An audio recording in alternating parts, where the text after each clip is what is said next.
Oh, she was loud. Recording in progress. Hi. Hi, good morning. How are you feeling? Feeling good? Calm, Yeah. fiery. Yeah, it's a fun one. How are you feeling? I just finished it. Really good. Did it hit uh resonance for you? I liked it. Hmm. I liked it. It wasn't, explosive or shocking like the previous ones, but this one, yeah, I like this one. I was like, finally, Hmm. finally. You, did you reread it or you read it last time when I canceled on you? Oopsie. No, that's good. I skimmed it again, read some sections, and yeah, the big thing that came up for me again today was how hard it is to hold this total acceptance as a core concept or core position, and to be able to show up in the world and just present yourself as having no boundary between good or bad. Like, and it could just be in my own mind where I struggle, but it's like,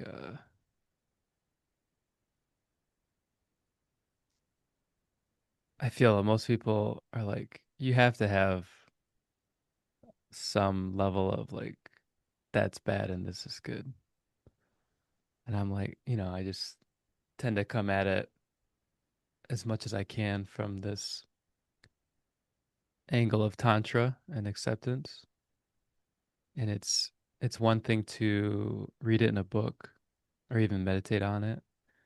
And then it's another to like people ask you like you end up talking about philosophy and then I'm like, oh, it's all good. And then I feel like the typical response is, okay, I'm not talking to you anymore. So true. Or we don't have anything to talk about. Yeah, yeah, yeah. Yeah, that's a good point too. When um when Carly and I were teaching English in South Korea, we all the teachers were in the same room. So like when we weren't teaching, we were in this room together. And Carly and I started to notice this pattern. People would come in and they wanted to have a conversation and they didn't know what to have a conversation about. So they would say the things that they liked and the things that they didn't like. So they would be like, "Ooh, it's cold today." You know, I don't like when it's cold and windy like this, but I do like when it's cold and there's snow on the ground. And then everyone else would chime in like, "Yeah, I like that too," or "No, I don't like that." And Carly and I would just look at each other like, what is happening? Is there's constant like categorizing, placing things, dividing, separating. Mm. And this is what we do as humans a lot of times socially. So we spend so much energy around division and knowing where we fit. I think that's one of the biggest social drivers is trying to fit in and have a place. It's so interesting because Tantra kind of destroys that completely. Yeah, it makes you question yourself a lot. And I really like when I'm like challenged to prove myself wrong to myself, to nobody else, or to just consider I'm wrong. And a few days ago, actually on Monday or on Tuesday, I can't remember, I was writing the description of the event and workshop that I'm going to do here in LA in January. And I was like, okay, it's going to be very small group, private. And I want, so I literally had to divide who this workshop is for and Yeah. who this workshop is clearly not for. I made such a clear distinction. And when I read this, I was like, because there was this desire, okay, that came to create this space so sacred, but it's only meant for some people. And I couldn't I couldn't figure out how to be as clear as possible so nobody's getting lost. And I really just want 10 people. And I don't think I will get 10 because it's just the first workshop. So I don't really have, the audience, or I don't have a reputation, right? So I'm literally building from nothing. But I was like, okay, well, I want this space to be the way I think it needs to be. And automatically I'm on one side. And to me, I split from here for this event. Mm. I'm like, this workshop is ideal for people that are embodied, sensitive souls. And I just went directly into the heart, right? Then I was like, okay, creators, questioners, wonderers, right? So almost like I wanted sensitive people. And then I said, and this workshop is clearly capital NOT, not for dogmatic, logical minds, debaters, prove rights and wrongs. So I was like, but what if someone doesn't like and wants to question, right? So this actually opened up. And I didn't post it yet because I'm still in kind of figuring out and sensing my way through it, how to write it and how to even present it. But this opened me up to, oh, I'm so judgmental. Mhm. I'm so judgmental. And Mm. mm, I don't like this about myself, right? So I was like admitting that I'm judgmental, admitting that I don't like about myself. And I did this in privacy. No one knew. It's all happening here. I didn't have, I actually, you're the first person that knows about this, and friend of mine, two friends of mine who we're co-creating with the space. But I didn't even get this chance to exchange and express it out. So it was all kind of tempered within. But it did take a lot of effort and energy to admit that, yeah, I am judgmental. I have judgments because deep down, I think I know more, Mm. and I think I know better, and I think I know best for you.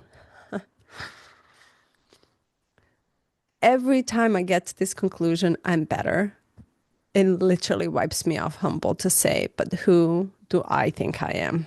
And it makes me want to cry because it's such a humble confirmation for me that I really am just no better than you.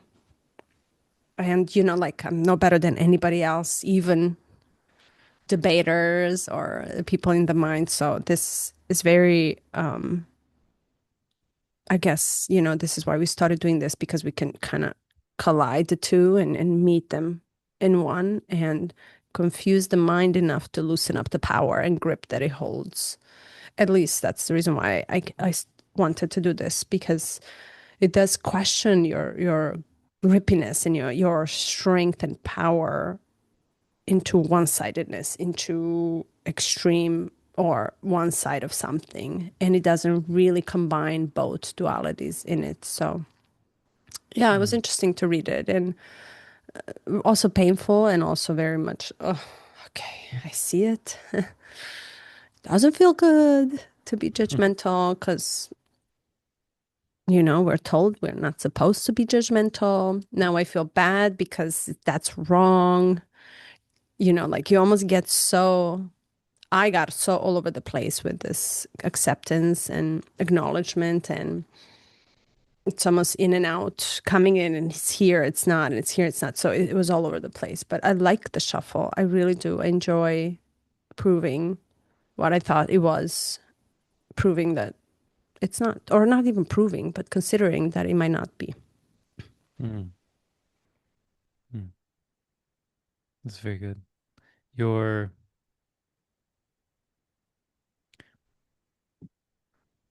I was contemplating becoming fully in the anger, and I could feel like they describe it like like you're just like a flame, totally alight with fire, and anything you touch, anything you look at, and I was able to imagine that pretty clearly. But to become judgment, and I want to ask you, because typically we imagine like it's very heady, right? It's very logical.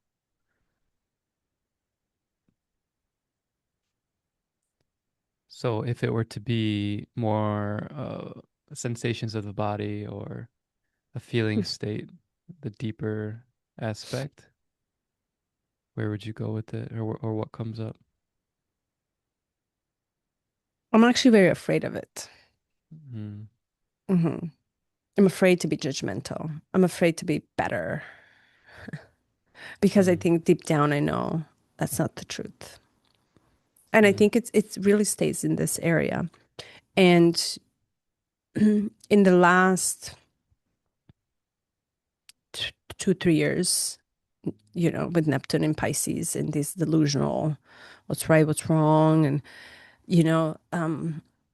I really felt confused and delusional about a lot of things, and I can see it now when it ends, right? So I can see my way of thinking, I know, and questioning it at the same time, and almost like passing through this not knowing I think it's like on the deeper level, it's very terrifying not to know, not to lean into something, not to have a sense of, oh, you can breathe because now you're not trying to understand it, so you're having a breather, or you can rest for a second.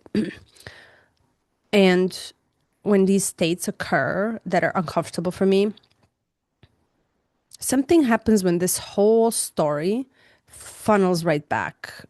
And it mm, doesn't, if unless I'm not trying to find the sensations in the body and somatic expression of it,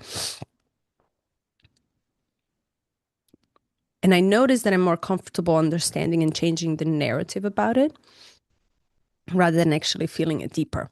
So when it comes to judgment, for example, anger is different expression for me, mm, and I feel it differently. But when it comes to judgment, this is newly discovered part of me that I never thought was there, but yet it became there, especially now when I'm supposed to put myself in front of someone. And with that, me being on the stage and you looking and listening to me and you paying for it, kind of gives me this separation.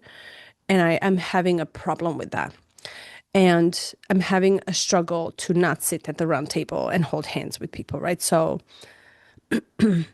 and I'm almost like the moment I'm pulled into to tell, to open, to be listened to is the moment I find that I'm separating. And this mhm, separation itself makes me want to make it good for you because now there's an expectation, and it pulls this whole expectation, whole way of I have to do this, I have to perform, I have to justify the money you paid for, and it has to be, I want to make sure that this is this. And it's a lot of pressure,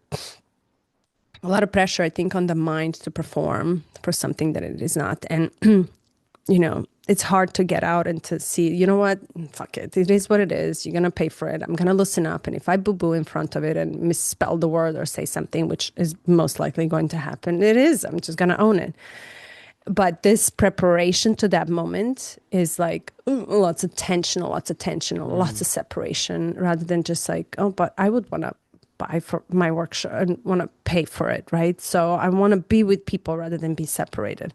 And I'm having a mhm, lot of issues with it. And I think the moment I separate myself in one or the other ways, the moment I start building up this, I'm better than you because look, I read so many more books. Like, who cares? I immediately get annoyed by it. It's like, who cares if I had more time to read books? And the question is, am I actually right about it? I'm assuming everything.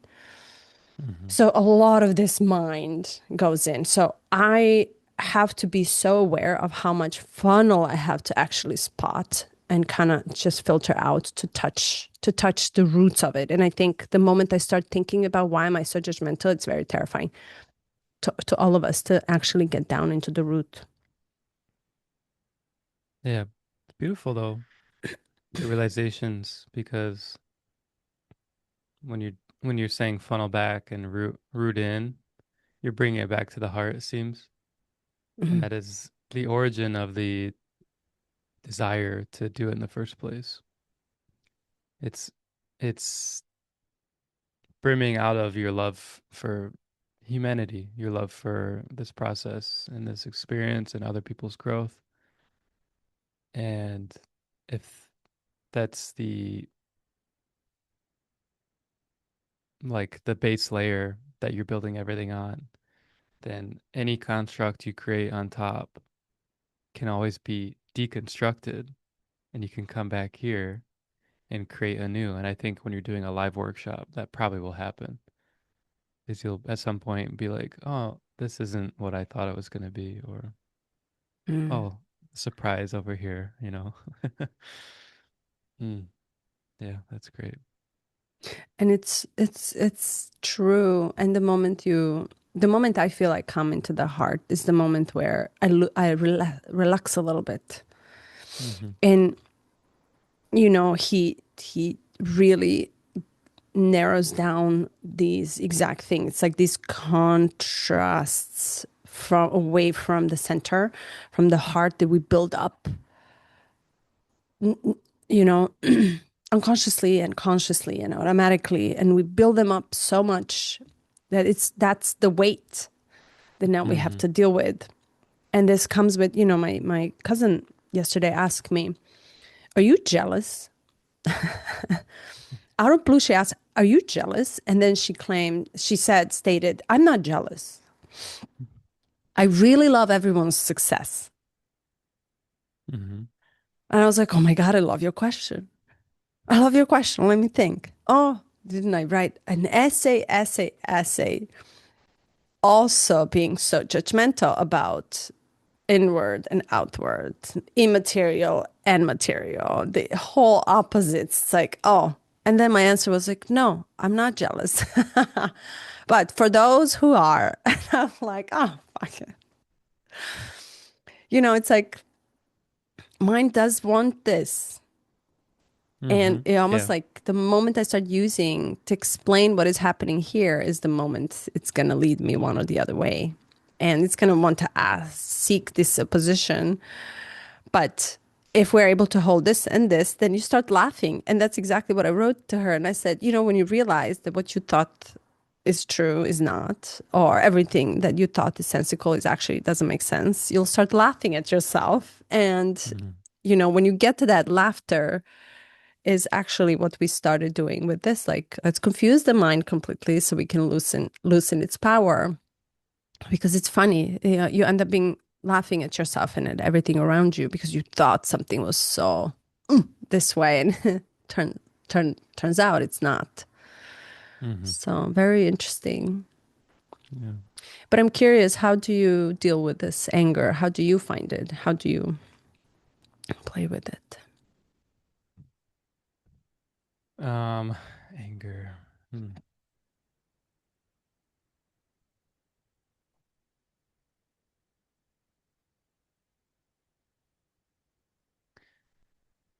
When it comes in, it's not at a convenient time. I'll just say that. It's not, it's usually not at a time when I'm like, let me be totally angry since this is coming up so I can laugh at it. Um, yeah.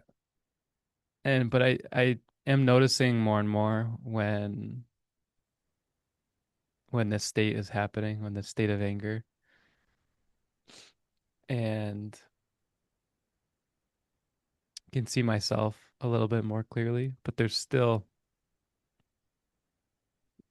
I'm like, well, I'm still human. I'm still getting triggered. I'm still having moments where I lose my sense of grounding and what's true, what's real, and what's happening, and instead project out my ideas of how things are supposed to go, or if I'm on time or not, or if I have enough resources to handle what's happening in the world, or if I'm feeling overwhelmed. So, that being said, this idea of like letting the anger or letting the emotion take you over fully, I'm intrigued. I'm like, I wonder if I can go a little bit deeper without, of course, without like losing my sense of boundaries, and I don't want to hurt anyone or do anything that could harm a relationship or anything like that. But I am intrigued by the concept of totality in that sense. And yeah, was there more to your question? I don't. You said there's a fire beneath your anger, and when it Mhm. gets like triggered like that, are you able to sit with it? You're saying you're not like destroying the environment around you. Yeah. You're sitting with it, right? Yeah. Yeah, I can sense it's not perfect. It's not like every time, right? But there have been, like I'm saying, there's more and more times now where I'm like, wow, this sensation is really disharmonious. It's kind of how I would describe it. Like I can feel like the subtle energy of my body just immolating. Like it just wants to destroy. It just wants to like burn and move, and it's not still at all. Like if you think of a fire, it seems still.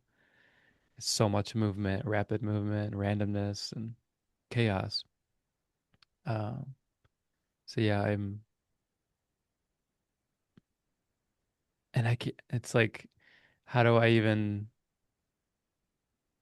describe to you when I have the awareness and when I don't? I'm not even sure. I'm not even sure about that. But you know you're angry, and you also know you're happy when you're happy. You're like, oh my God, I'm so angry right now. So yeah, it's the thing. It's almost like there's like a threshold Ah. where there has to be so much of it where it be like then I gain the awareness that it's happening. But if it's like subtle, like like my tone is different, but I still think I'm like, and Carly's like, she'll give a look, or the boys will be like, "Why are you so angry?" They'll be very direct in how they, and Mm. I'm like, "I'm not angry," and I'm like, "Wait a second, let me think Eh, about this." So it's almost like sensitivity to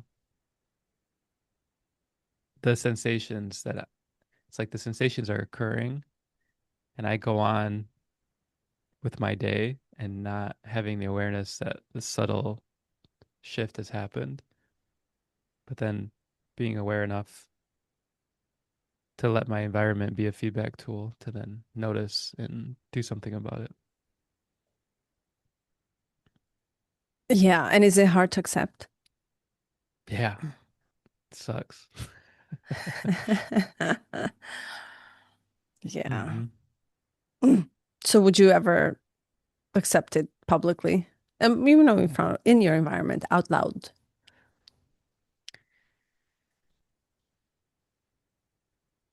Would I ever? I mean, you'd have to paint like a situation. Like you're on stage, here's a mic. I'm like, oh, I might be more. I actually, yeah. Go ahead and paint the situation, and I'll answer. I think it's just in general, like it's just admitting it out loud. I think there's also I think that's where the vulnerability comes in to be seen in your own rawness in front of someone and also Hmm. heard and also all combined together, witnessed by someone when you're like, I'm so angry right now. I'm so angry. So angry. I'm angry. Hmm. And yet, with that word alone comes so much meaning that we layered on top of the actual force that it's Yeah. active in our. and within active force, force, force, force, like fire. Hmm. Yeah. So it's very easy to judge. Oh, wrong. Hmm. Yeah. And for me, like as I'm contemplating different situations, I feel like potentially it's actually the hardest for me to admit when I'm in the home, when I don't have public eye. Hmm. That's interesting. Yeah. I'm like, because if I was on stage and you hand me a mic and you're like, do you want to say anything? I would feel more compulsion to try to portray vulnerability and like I figured it out and so I would probably and there's a whole thing there.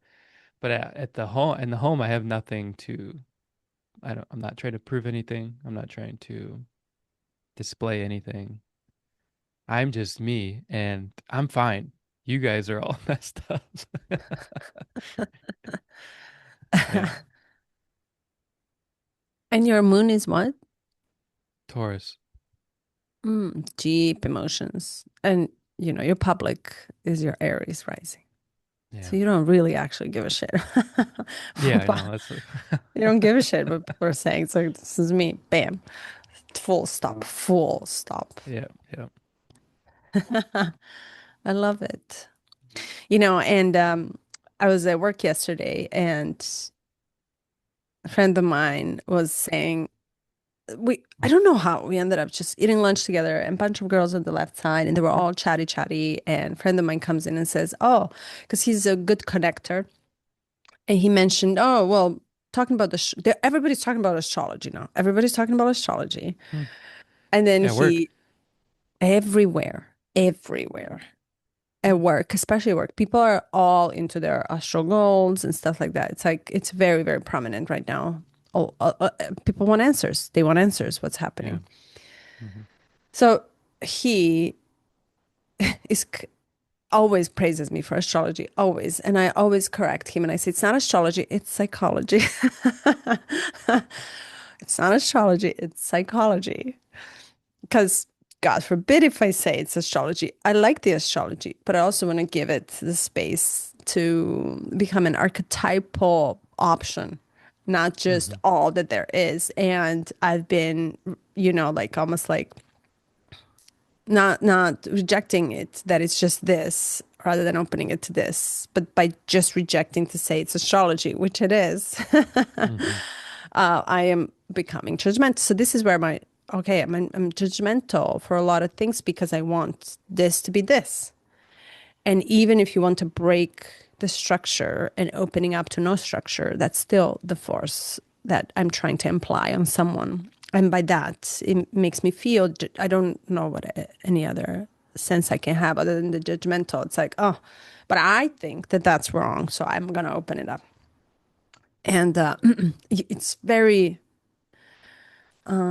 present in our day-to-day life. It's almost like I might as well just not say anything, damn it. Because everything I Yeah. say comes out as totally. But then he goes, even if you don't say it, you live with that. Yeah. So you can't Hmm. really run away from it. Mm. Yeah. And that points to experience of meditation, like totally, as you know, with Vipassana, like you go insane playing the back and You, forth and yeah, I figured it out and then 5 minutes later. you really, it just reminded me, you really think you're crazy. You Hmm. really realize how crazy it gets inside, Yeah. how brutal it gets. Hmm. Mm.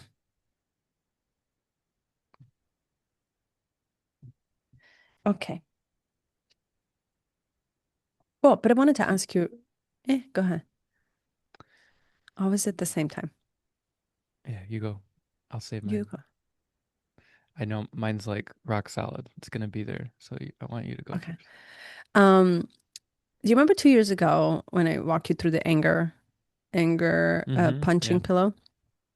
That came while I was reading this, that memory. And I remember how fired up you were, Hmm. meaning how activated your nervous system was, that you were red in your face. And I remember you said after that, because you activated so much of this anger, that just was just a burst of energy coming out. And you came back and we talked about this. And I don't know if you remember, you said, I touched something so deep. It was so scary. Yeah. Remember? Hmm. And 2 years later, do you do you want to talk about this anger? Do you see it now as the burst of flare of energy coming out? Do you sense it now as a primal? Does it show up again? Or, like how after that day, what was this something that came back to you as well often, or, as a part of you? Or how do you kind of connect the dots with that event in this teaching? Hmm. Good question. I will try to navigate my way through, but if you sense you can guide me, then please do. Um,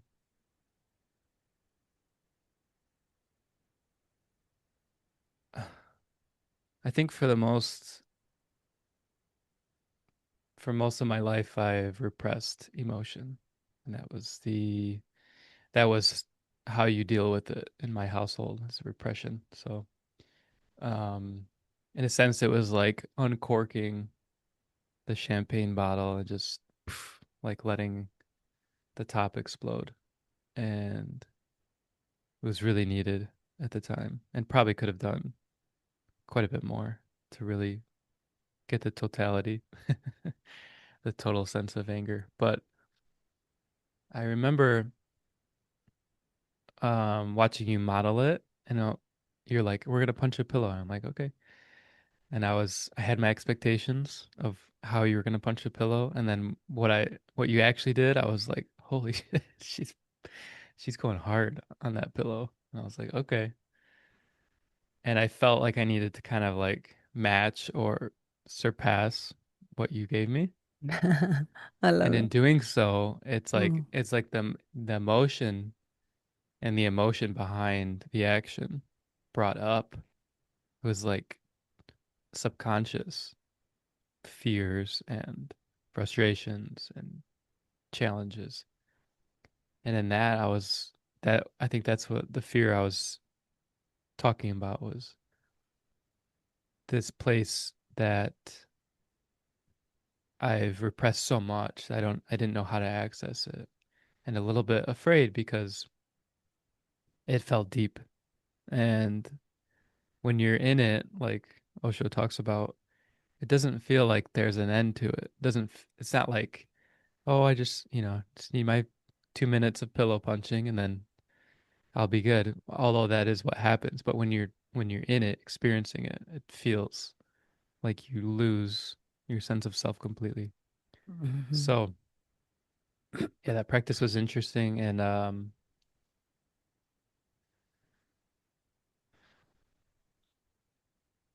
haven't really returned to it per se, but as we talk about like the awareness of anger and how it shows up, um, and my understanding now is like, okay, if it's subtle, if it's my tone, or if it's the way I'm holding my face, I'll get feedback now, and I'm like, typically you want to reject the feedback, or like I don't. It's like having space to feel vulnerable, having space to admit that I'm feeling a certain way, or admitting that I'm being challenged when it doesn't seem justified. So it's like that uncorking was the top layer of like, okay, I have this anger, just admitting it, sitting with it and allowing it. And then how it feels from there is like, okay, can I accept an even more subtle layer of noticing the shift over into these emotional states that my kids don't they don't like when I raise my voice or when my tone is a little short or when my I don't have a loving face or I'm not extending out for a hug, that I'm like, hmm. The sensitivity to all of my emotional states is the sensitivity is growing. It's also I'm recognizing the value in it because it's teaching them, my kids, how to access their emotions. And when we had kids, I said to Carly, energetically more than anything, but I think we've explicitly talked about this. Like, we, more than anything, I don't want my kids to have what I had. I don't want them Mm. to repress. I want them to feel.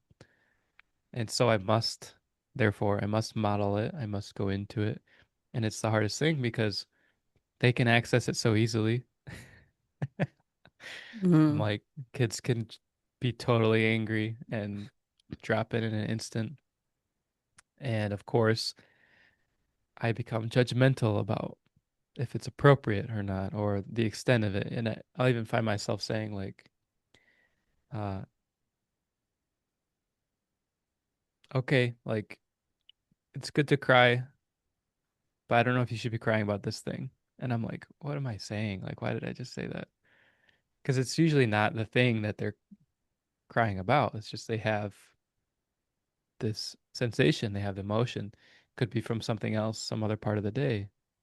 And for me to say whether it's good or bad, right? It's like it's all good. So yeah, Yeah. do you want to guide me anywhere from there, or to answer the question? No, that was beautiful. And how often do you get like this? Who am I to guide? Who am I to say it's what's wrong, what's right? How often does that occur to the awareness comes to your mind?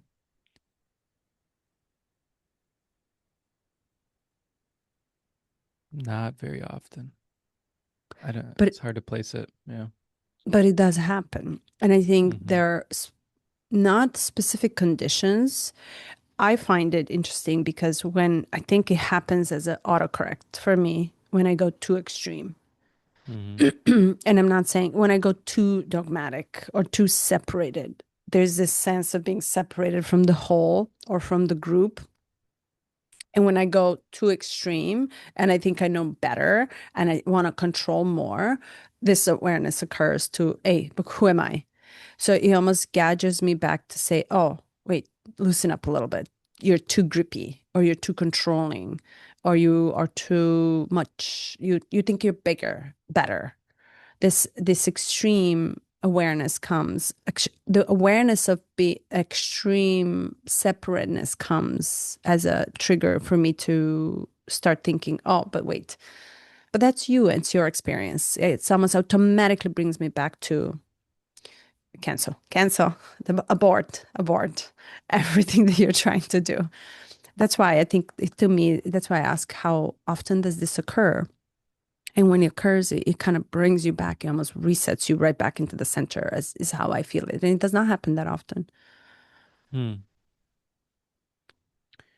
Do you?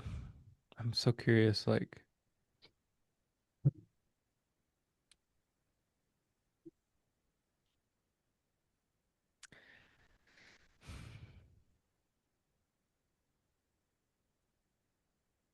just interesting to contemplate Tantra because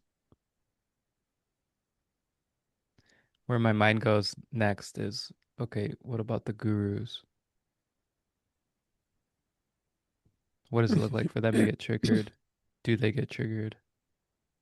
Do they, do they, is it that they get triggered, but they respond instantly with awareness? I would imagine, like,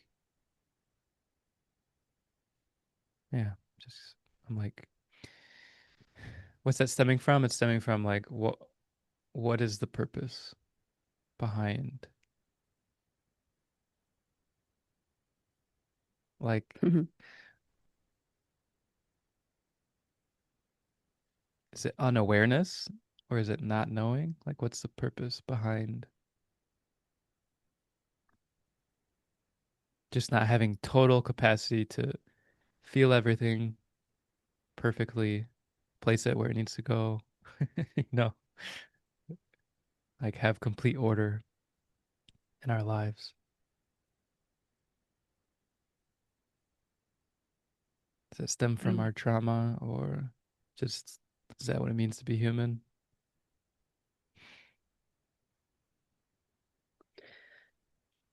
Ignorance, to realize the ignorance. And I think maybe this is just what came to my mind. It's not the only thing, probably. To realize that we're ignorant and that we think we're gods to one another. In my culture, there's a saying, until a man thinks of himself, that until a man, I'm trying to translate it, until a man controls the other, he thinks of himself as a god. And that by default is disconnecting from higher powers. And of course, it's the layered prog program that we are accustomed to learn how to behave upon because, oh, I love how he touched on religion, loved it, highlighted it, Mm-hmm. and how it is created. See, I'm angry. I'm angry. Wow. I highlighted it Ugh, I did it. And in red. how it is designed. And but I'm angry. I have to say it because he made me love humans even more, how fragile we are, Mm, how yeah. sensitive we are to everything, everything. How Mm, desperate we are to find the truth. And yet we blindly believe in everything that is said to be true. I go now on social media. It's driving me crazy. Everybody's giving advices to everybody. Do not do this. Don't you dare this. If this is, and everybody's giving advice. If you, then this is happening. If you, then this. And I'm like, how in this whole world of too much knowing everybody knows everything? Of course I am part of it. Of course I contribute. you gotta follow more poets, musicians, poets, artists. There's nowhere else to go Mm-hmm. than in the world of beautiful wonders and as beauty of humanness And the heart. Yeah. and the heart. And we crave the beauty, yet we're literally in rising into one-sidedness of something. So yeah, we're fragile. When in doubt, zoom out. We humans are very sensitive beings and creatures, and to not know what we're doing our whole life is very terrifying to admit. Mm-hmm. Yeah. So, I had this I had this image just pop up and it's like crystals. You know, like crystals form naturally in rock. They expand out and there's many little like guys. I don't know what you call them. But spikes. they yeah. But the thought I had was like or the image was like there's like fog or dust on the surface of the crystal. And as you awaken or become less ignorant, some of that strips away, and then the reflection is more pure. So whatever is emanating out of the crystal is able to be reflected. So you can see it in you can see it with your neighbors or the people you're interacting with. But when you're covered in dust, everything seems fine. Everyone else has Uh-huh. the problem, right? Uh-huh. Hmm. It's funny. And do you remember when he wrote about Confucius and Yeah, Lao Lao Tzu Tzu. and how the moral, I, I love that because, oh boy, did the world love Confucius and his ways, especially where I come from. Books everywhere. And how he explained, it's like, no matter what I tell you, you're going to do me wrong. Yeah. no matter what, and no matter where I come from towards you, you are going to, you're going to Misinterpret or misinterpret. Yeah. yeah. This is where used to say, and I still say, it's like I can give you my last piece of bread. I can take it away from my mouth and give it to you so you can live. And you will think it's a rock. If you think it's a rock for you. I can meet you Hmm. halfway. I can give you, but it's still, I, you can consider me someone who wants to, do you ill rather than do you good. It's Hmm. painful to be separated. It's painful. And Yeah. we want to be together. It's like, wow, how did we get, how do we get to a point where we are so wrong in this? Say say it again. It's painful to be separated. Yeah. And yet we crave togetherness, to merge, Hmm. to be together. How did we get it so wrong? How did we get to a point where it's just this? It's like the more I love you, the more you think I don't. How The do we more I get to want the to point? come. Yeah. It's like we want to fit in groups, so we separate and judge, and that we find ourselves in a group, we feel accepted.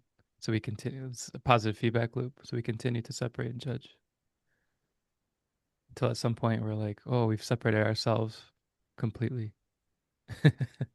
As a group. Like Yeah. even when you're in the group where you're fitting in, you have these silent judgments that are occurring because, well, you had positive feedback the first time. It felt good to not be identified with them so that you could be fully accepted by this group. And then you just go on doing that. It's like the one who judges, if you follow that out endlessly, they place themselves in a prison of isolation, unable to Mhm. connect truly.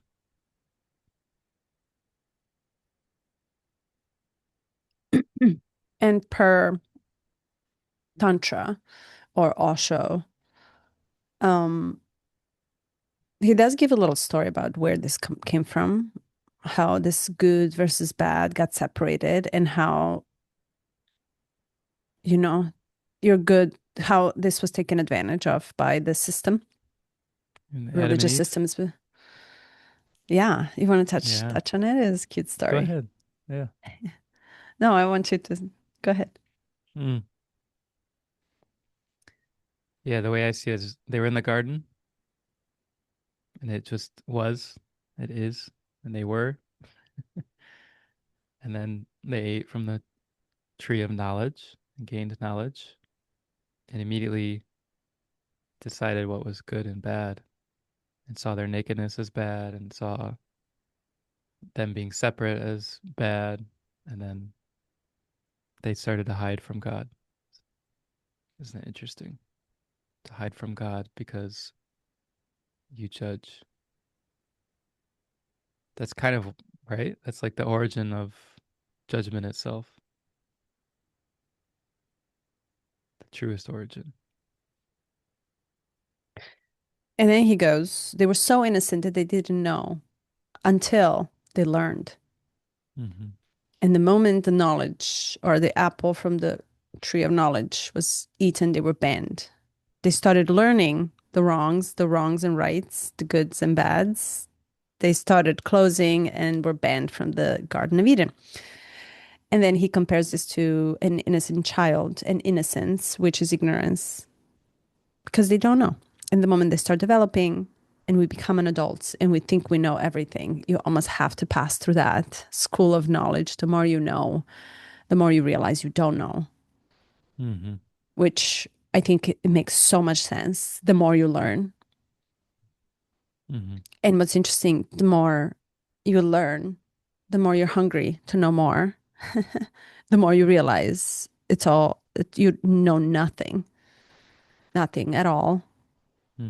And then he really explains very beautifully how you have to go through the school of knowledge in order to realize your own ignorance Yeah.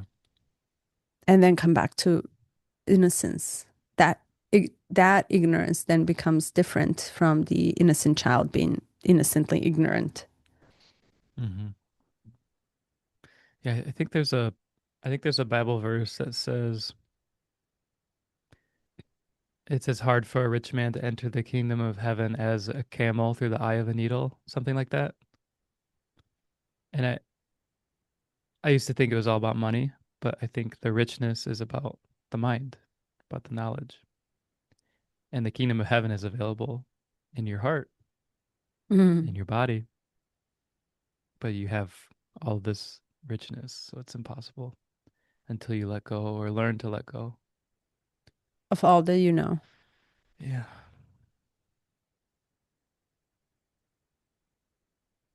do that. Do that.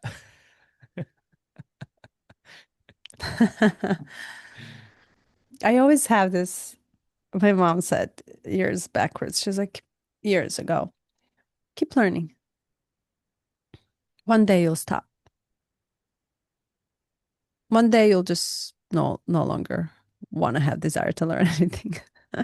And then it's come down to wisdom later on in life, as if like this peak, and then you kind of are coming back into where you started. You're closing the entire loop of from inhaling the life to exhaling the life. Do you do you believe it? To stop learning. Hmm. Do you believe that you will? At the moment, no. Hmm. I'm very, no, I think no. At the moment, in the future, I don't know. Maybe I'll just be all music or all silence. I find myself in this space where I moved this year. I'm a lot more silent than I am loud. I don't have TV. Sometimes I play music. The remaining of the day is very silent. I sit in Hmm. silence. And year has gone much faster than ever in my life just because I'm in silence. And sometimes, and I started talking to myself lately, which, hello, it's, you must be crazy, right? So, but no, I'm like, oh no, I would like to talk to myself. I would admit things to myself. Huh, you wanted Yeah, that? I was doing this the other day too. Seriously? I was like, wow. I was like, who are you talking to? I'm like, myself. I was like, okay, really? Yeah. Yeah, Mhm. it's like epiphanies or like the teasing. It's just fun to do it out loud. Yeah. Whoa, look at you. I love it. And it's so it's like you actually externalize what's happening inside and you're just coming to some conclusion that you are hearing yourself to as if another layer is just with you. You're with yourself here. Yeah, it's playful. Hmm. Fun. Mhm. But yeah, I am the knowledge, you know, without it, I wouldn't be who I am today. And I think what we're given as a knowledge is nothing compared to what we should be. See, judgmental. What? This isn't, I'm not trying to say you're anything, but you said I wouldn't be anything without the knowledge or whatever. I wouldn't be. Yeah. And I was like, yeah, a camel.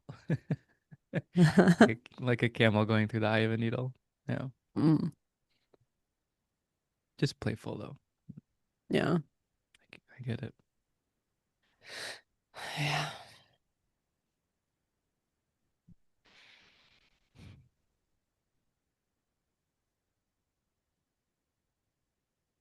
Easier said than done. This Tantra.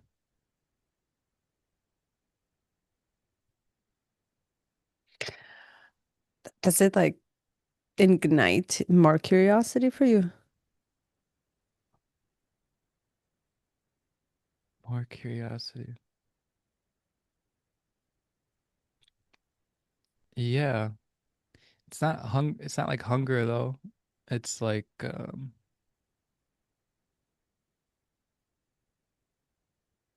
yeah, I think I know what you mean. It's like you think that's an edge, like you think that's a wall, you think that's the extent of that learning.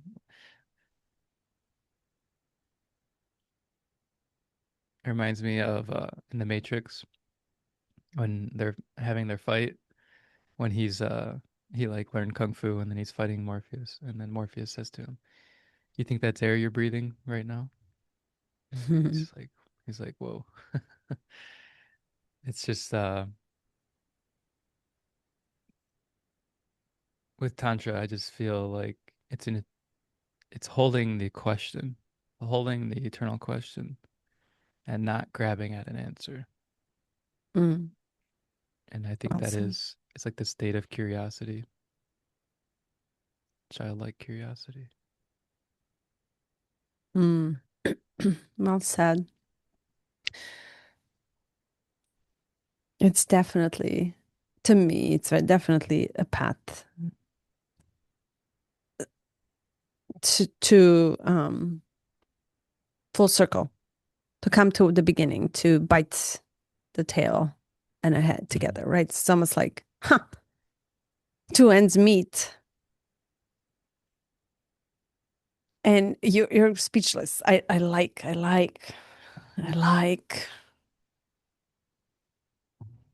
that I can't understand it to its depth. So it's inviting me to journey with it, more. Mm. But D- does it give you wings or does it pull you down to earth?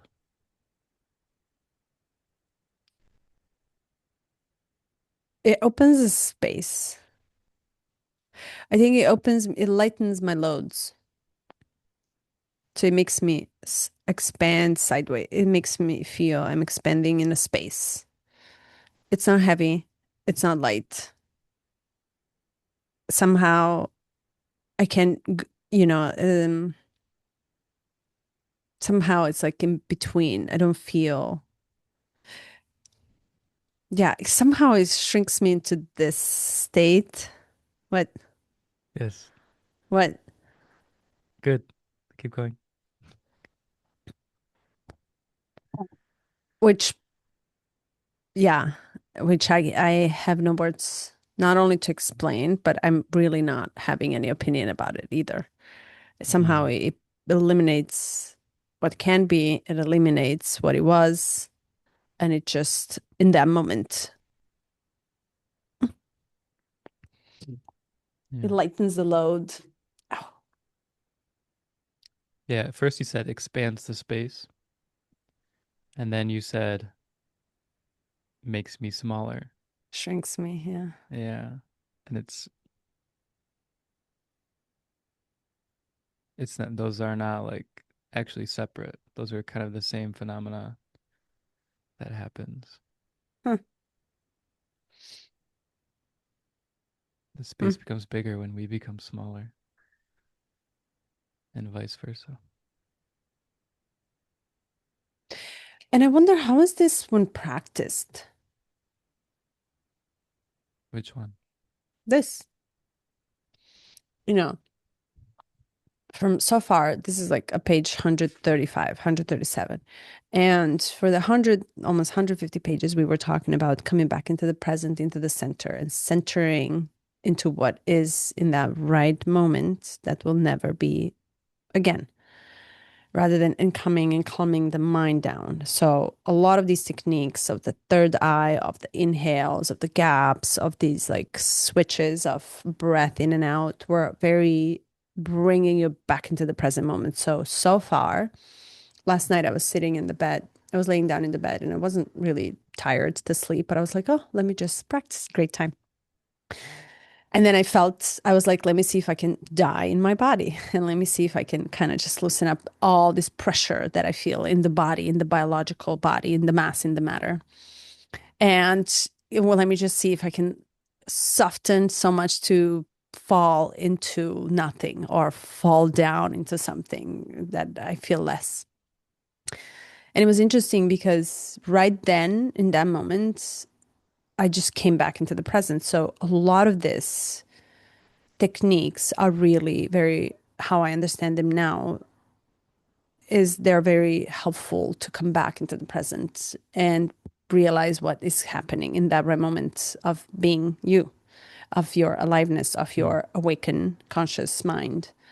And if anything comes that is new to you, to the mind, then to be curious about it and to figure out where is this coming from and to almost become more present with that it's happening, more present with that it's occurring in that right moment, because in the next it might not be.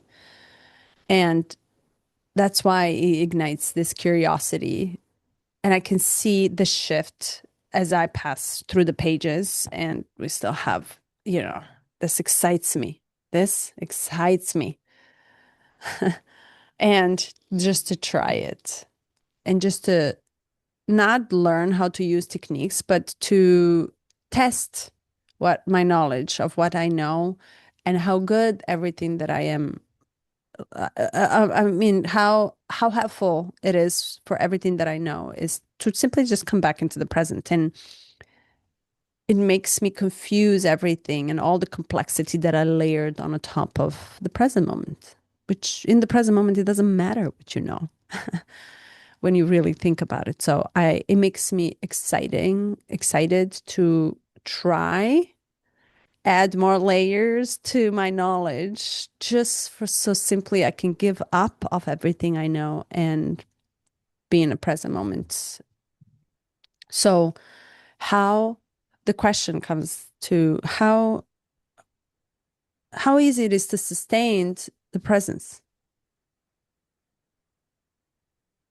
to be in the present moment. How long can you be in a present moment?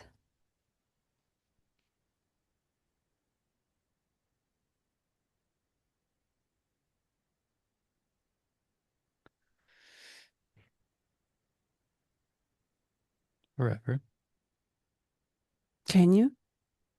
Me? Mm. No, not right now. Not right now.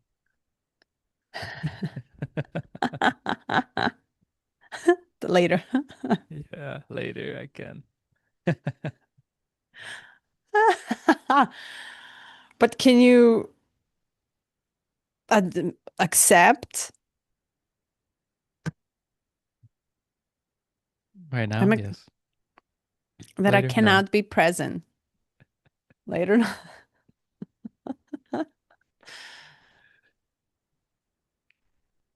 Can I accept that I cannot be present? that There I'm you go. not. That's a fun one. Yeah, that's a good approach. I am not present. Just call it a mantra. Say that. See how see how true it is.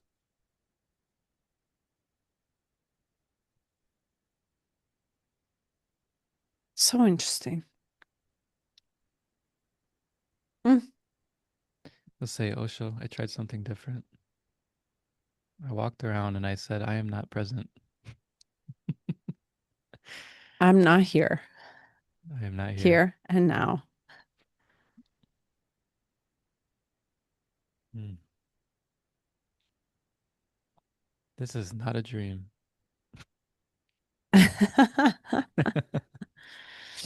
How is that mantra for you? How's that technique going for you? Hmm. That one's kind of fallen away a bit. I'm trying, it's like when I remember that I had it, I'm like, oh yeah, I was supposed to do that. Right, this is a dream. But I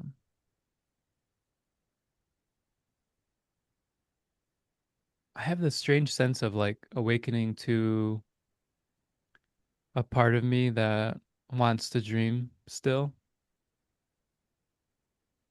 like wants like actual dreaming, like at night, like this going away and not having it be total awareness.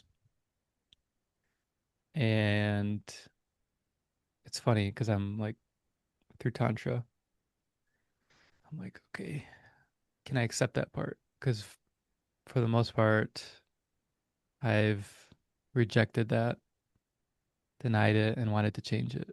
So I'm like, maybe just accept that I like the dreams. I like how they're random. I like how I don't know what's happening. I like how I'm not lucid.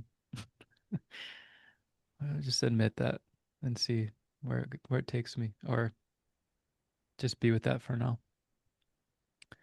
And this is like very recent because two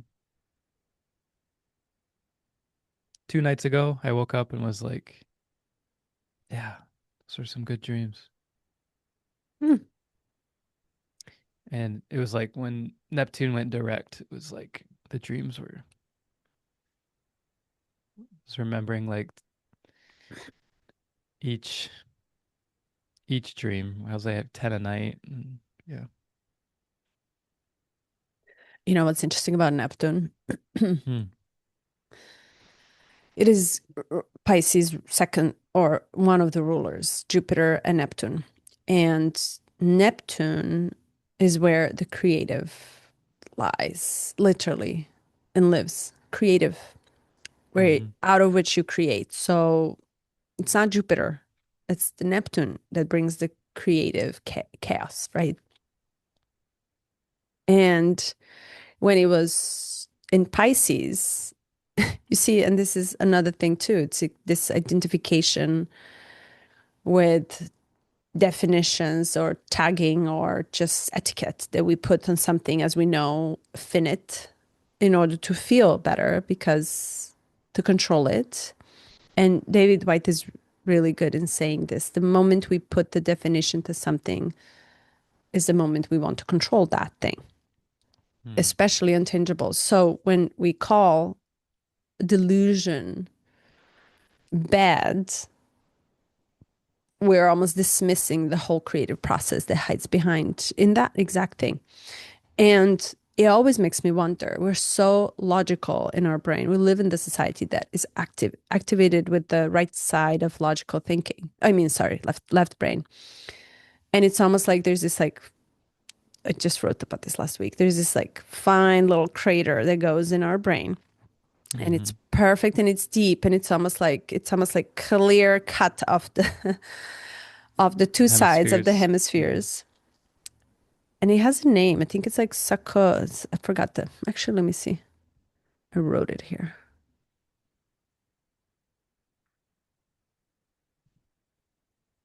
The old Latin. Yes.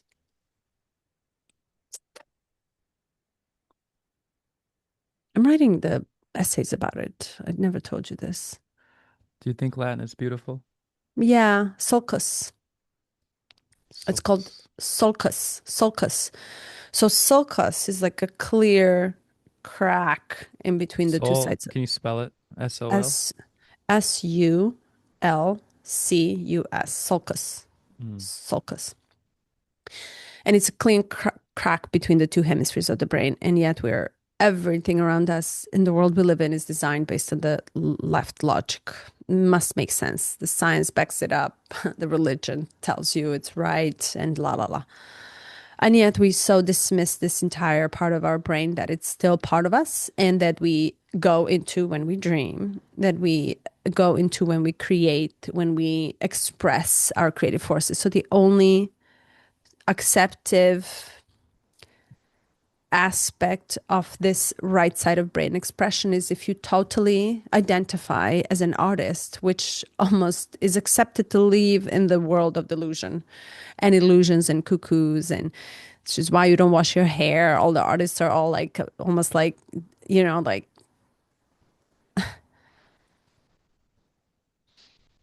um poor, right? Grungy, Yeah. hippies, yeah, whatever. Yeah. It's almost like, I mean, Rejection of yeah, the standards of society. yeah, yeah, yeah. Um, And yet, in this right side of the brain lives the whole creative process that we can be benefiting from and gifting.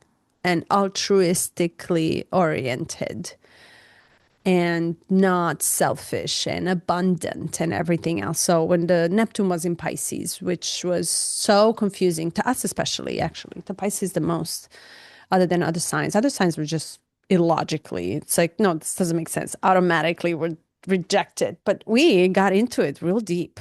So Yeah.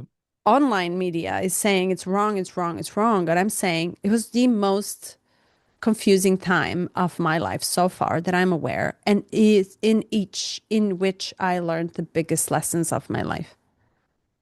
The biggest Hmm. lessons, meaning the biggest realizations of who I in this tiny little structure of limitation am in this lifetime.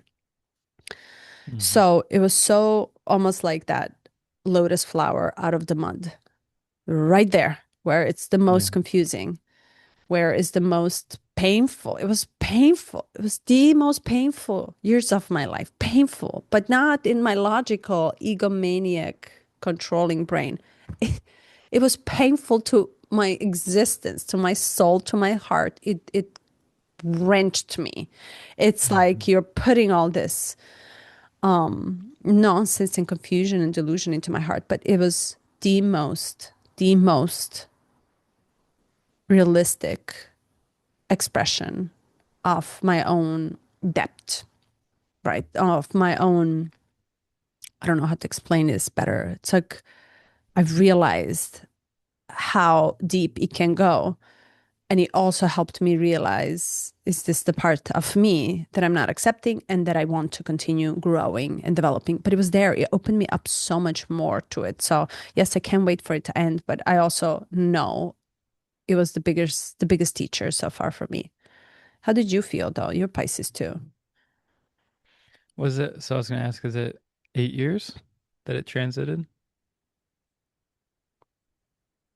Yes. 8 years. So, Something much longer, yeah. And then Saturn, I think, was faster. oh, so it's longer than 8 years? Trying to Fat. place like, No, Neptune was 3 years. Saturn was 8 years. And then they met at the end, which is 29 uh, honoratic degree. And they were just like doing this to us. Like, I think, I'm not 100% sure, but yeah, Saturn was very longer, I think. hmm, yeah. Um,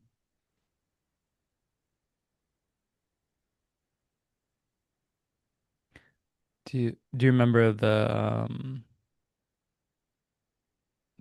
total cycle length? Is Neptune, one of them is 88 years For the whole zodiac. for like Neptune's 88, Uranus is like 160, something like that. Do you remember those numbers? Pluto's 250. I was reading about this the other day. I Okay, don't, it's yeah, not on the no top of my worries. head. So yeah, it was I thought I was going insane many, many, many times and not having grounding and not having an idea of where it was going and not feeling supported and feeling huge shifts and not having yeah, it was yeah, it's tough. It was really hard. There's and I shared openly with you multiple times, but there was multiple times in that period where I was just contemplating death in a way of desiring it because I was like, this isn't enjoyable. It's like really, really difficult. And ironically, when I would contemplate death, it kind of gave me a sense of peace because I'm like, oh, well, um, everything comes to an end and this is largely temporary and yeah, but yeah, it was at times it was horrible. Yeah, I don't know what else to say. Which what Neptune does, dissolves. Dissolves. It Yeah, ends. and the dissolving is like it's not like a peaceful like, oh, I went into my bliss body and everything was I mean, there's moments of that for sure, but yeah, it was more like being wrenched out of yeah, it's hard to describe. Yeah. It dissolves the identity, everything we Mhm. know, which is all logical. It's literally the right side of the brain.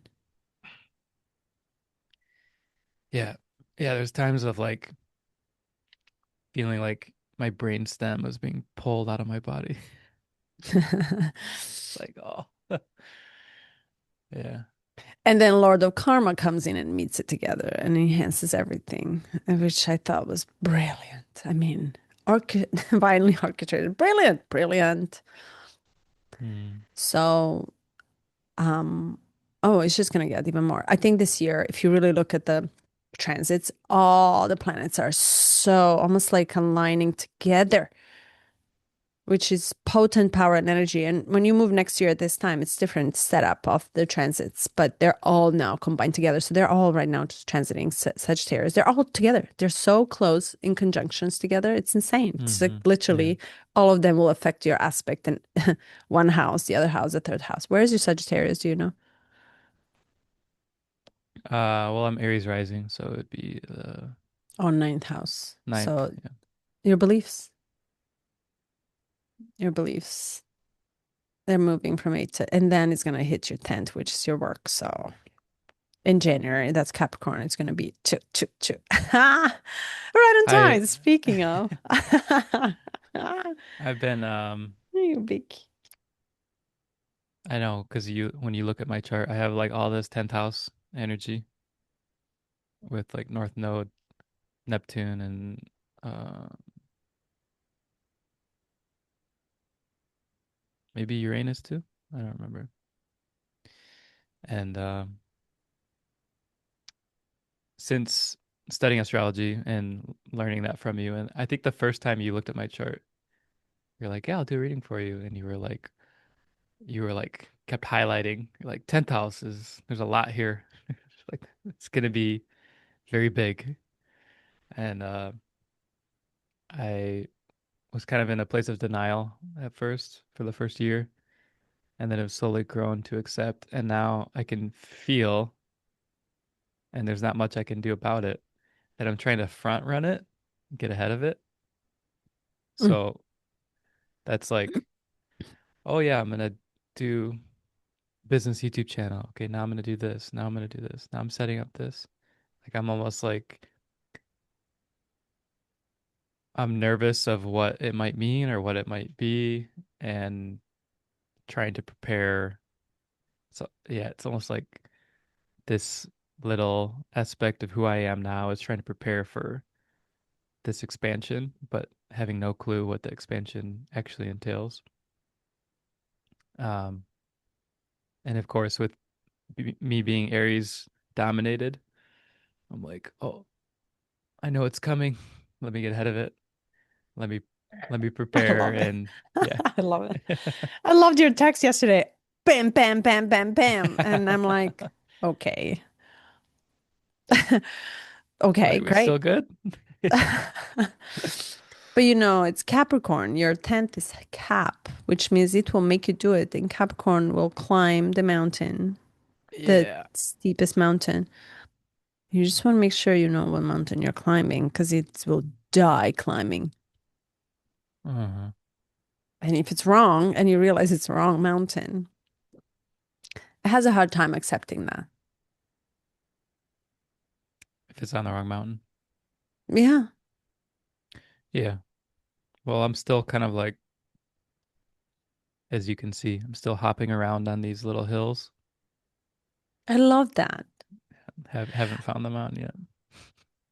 I actually think that is the most beautiful approach to finding your path, to try. Mm-hmm.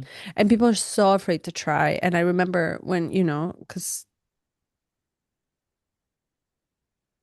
don't hop to different jobs. If you work one while you're here, one year here, it's still so judgy, judgmental. What did you Yeah. do if you took, God, I can't. I cannot.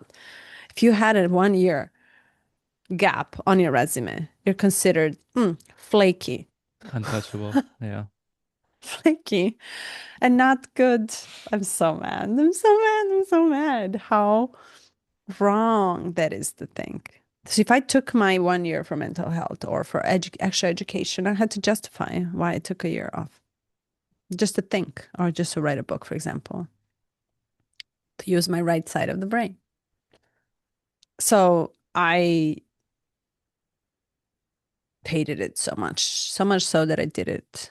And I hopped a lot. Hmm. Not because of them, because there's nothing left for me here. Next, I don't have time.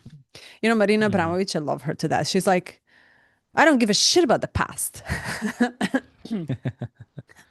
And everybody goes back to what she did in 1980s. It's like back with Ule in Amsterdam. It's like, I don't give a shit about the past. I'm in now. I have so much work to do now. I don't have time to die. Tell me, Hmm. ask me about now. Yeah, I did my work. I gave it to you. Now you go out there and criticize it, but I don't give a shit what happened in 1980s.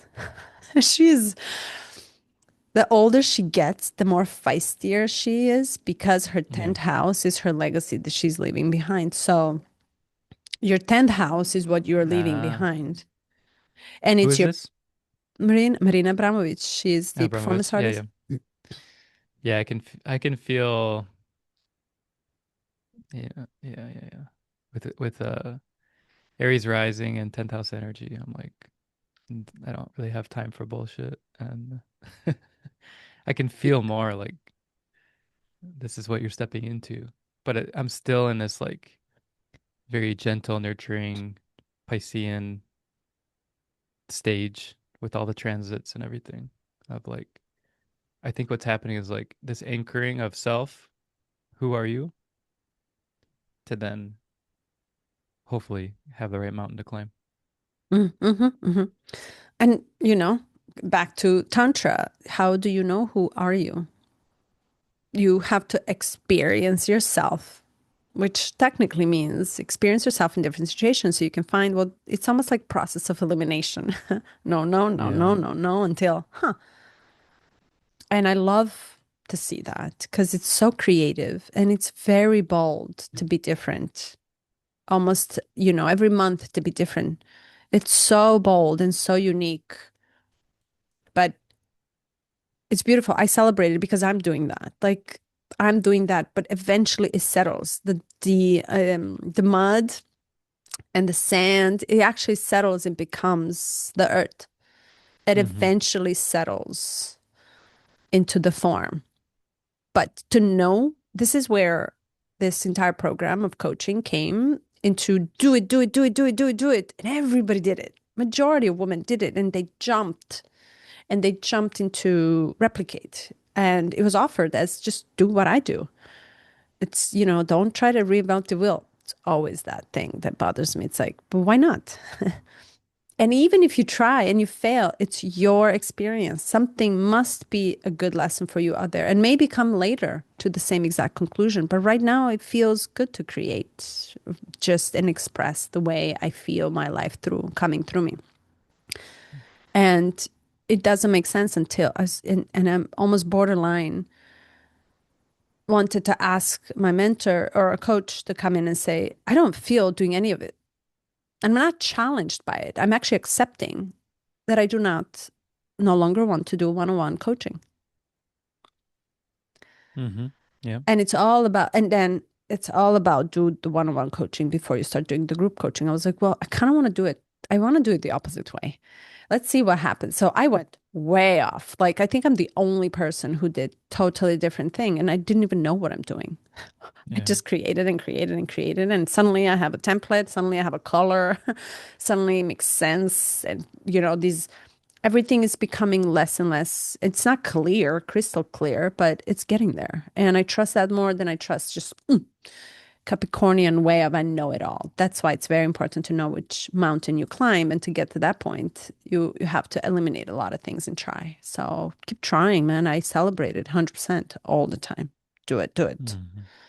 Yeah. Open yourself to random experiences rather than just have one. That's what I think about love as well. So Why love Yeah. one when you can love many? I have the t-shirt that says kiss more girls and it's repeated 7 times and it's pink and I wear it to the gym. Do you know how many women come in and say, that's right? Oh, but you had to wear it. No one else is wearing it. I was like, it's a male shirt. I bought it in a male department. But when I wear it, it's a different meaning. Yeah.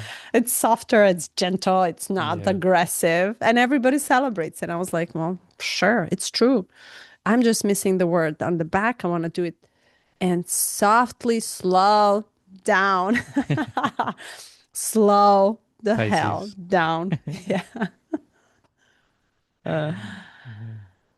Good. ah, good time. I notice our talks on Tantra are shorter than the Jinkies. Did you notice? Mm-hmm. Yeah. Because it's more deeper contemplation for sure. Less words. Happy. Maybe.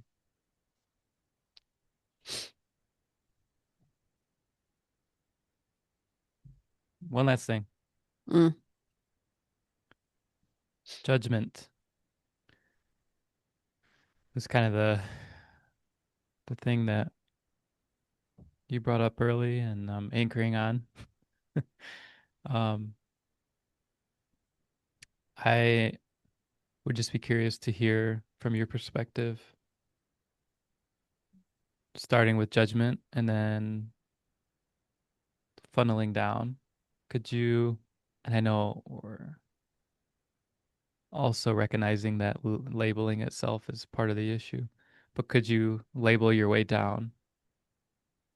Because the way I see judgment is like somewhere along the funnel, there's hate, which Mm. is like, and then there's like fear, and then there's desire for love. And yeah, so I'm just curious what you're. Oh, that's yeah.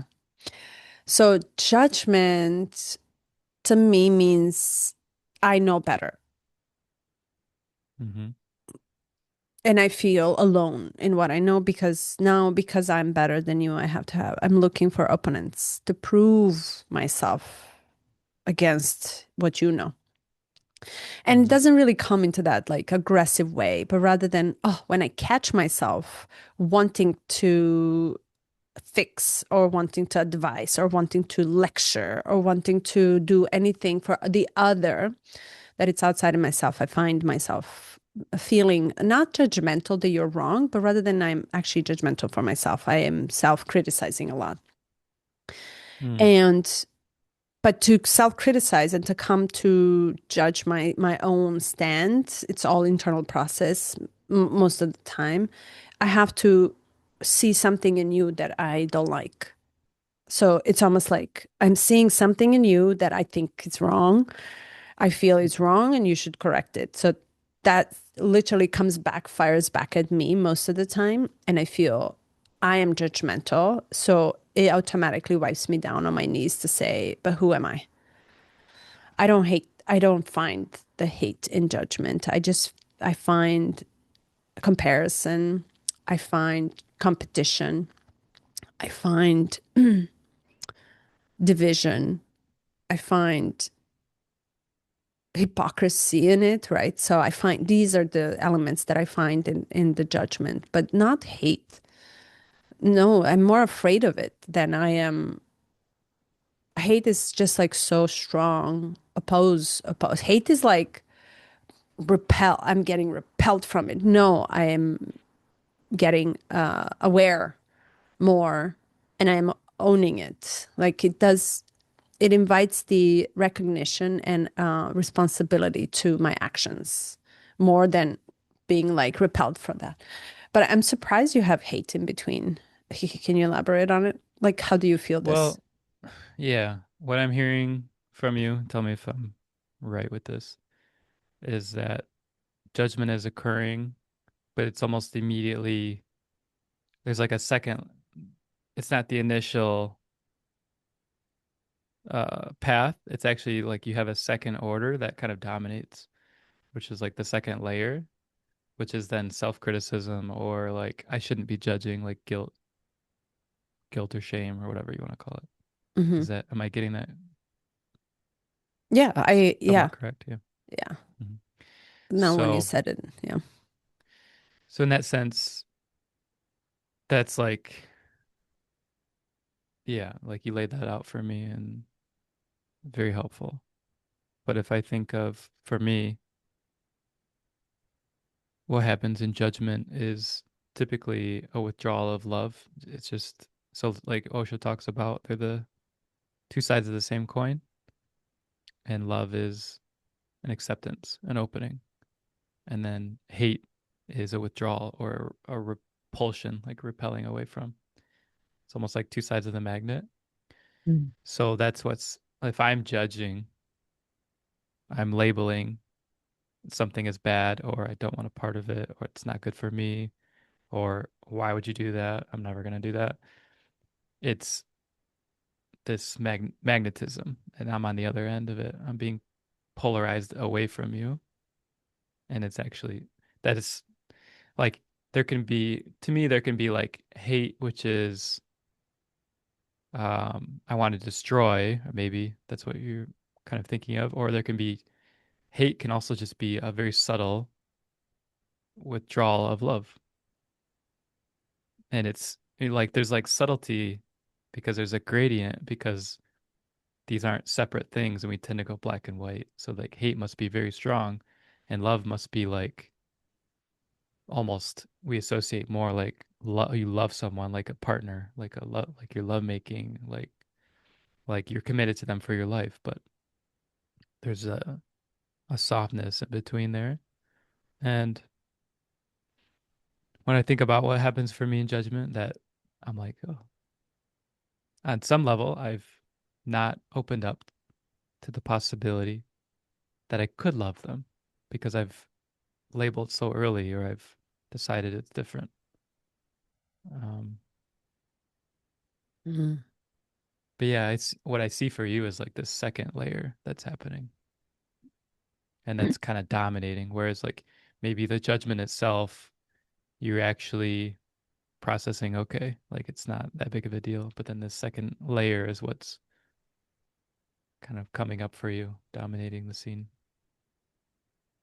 Yeah, it's very interesting. And it's also interesting that these are just very seasonal Yeah. paths. Like this is not, this is very seasonal, very not forever. It's not to infinity. It's not, Hmm. it's just the The time of current. life. Yeah. Hmm.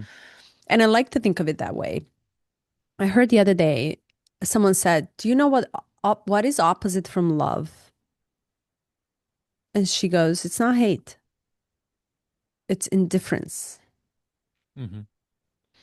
And I was thinking as she was explaining, it took forever to get to that conclusion. It's indifference. And he speaks about hate and love.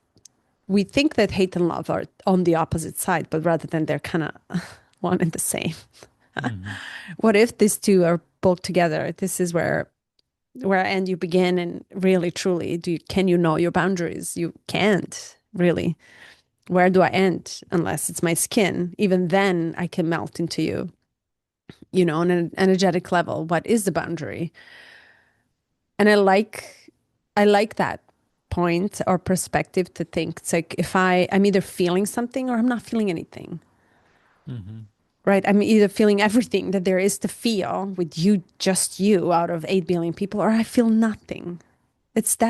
That is easy. So you're either here and you're engaging with it, or you totally don't mind. You're just passing by it. It's not affecting you. And that brought a lot of clarity on what am I feeling. And if I say I feel love, fine. But what makes me think I don't feel hate at the same time? Only because I said so, or I think I know. So yeah, and it's also to add one thing too, sorry, it also shows how differently we define things. So what you perceive as Hmm. judgment for you right now in this moment is completely different from what I perceive. And I just talked about this yesterday, actually at work. It's like your pain is different from my pain. You define it, and I Hmm. define mine. And if I'm trying to explain mine to you, I'm justifying myself, which means I'm the opposing force from what you are going to about to justify and explain to me with words. Yeah. But it's not the same. And not being the same doesn't mean is wrong. These are the two truths. These are the multiple truths at the same time. Mm, Yeah, it's gonna be humbling. a big mind fuck when we start to have telekinesis.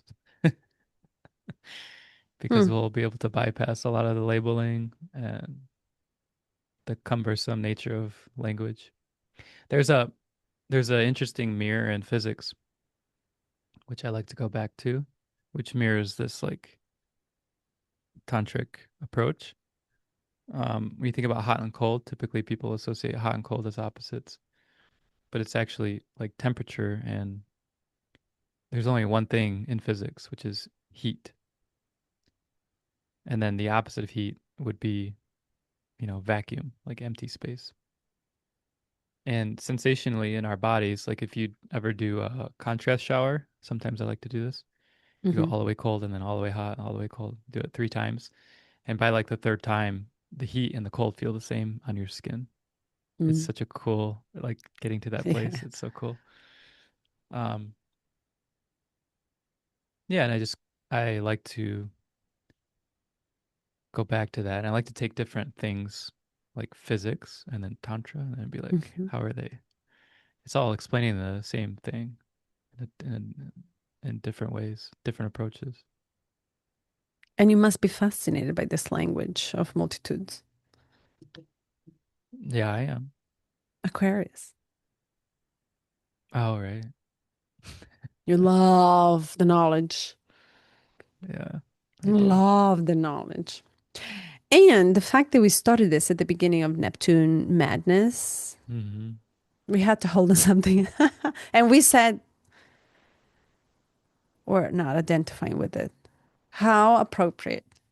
Yeah, And we want nothing from it. How appropriate. And now say we don't know. We do. We just think we don't. yeah. Hmm. Ah, I love it. I love it. It's too good. Pinch me, right? It's too good. This is a dream. This is a dream. It's a good one. Mm. Glad we're back on this. Yeah, thank you. Glad you feel better. Yay. Okay. Ready? Ready? You're like, never. Yeah. Ciao. Ciao. Talk soon. Ciao, ciao.